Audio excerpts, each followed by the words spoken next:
friends, welcome to Mona's Kitchen Diaries. அண்ணா பார்க்குறீங்கோ அண்ணா செல்லம் இது mummy என்ன பூவா பண்ணுறேன்னு பார்க்குறீங்களா? இன்னைக்கு நம்ம பிசிபெல்லாபாத் பண்ணலாமா? நீங்களும் என் கூட இருப்பீங்களா? ரெண்டு பேரும் சேர்ந்து செய்யலாங்களா செல்லம்மா?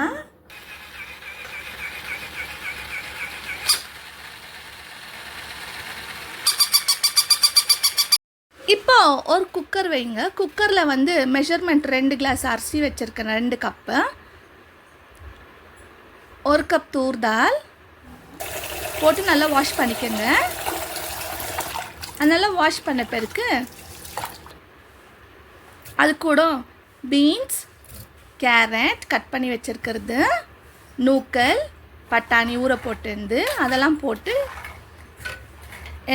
தண்ணி ஊற்றி அதுக்கு லைட்டாக கொஞ்சம் சால்ட் போட்டு பாயில் பண்ணிக்கோங்க.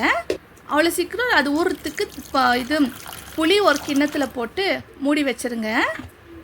இப்போ ஒரு பாத்திரத்தில் ஆயில் போட்டு கடுகு போட்டு நல்லா ஃப்ரை ஆகட்டும்.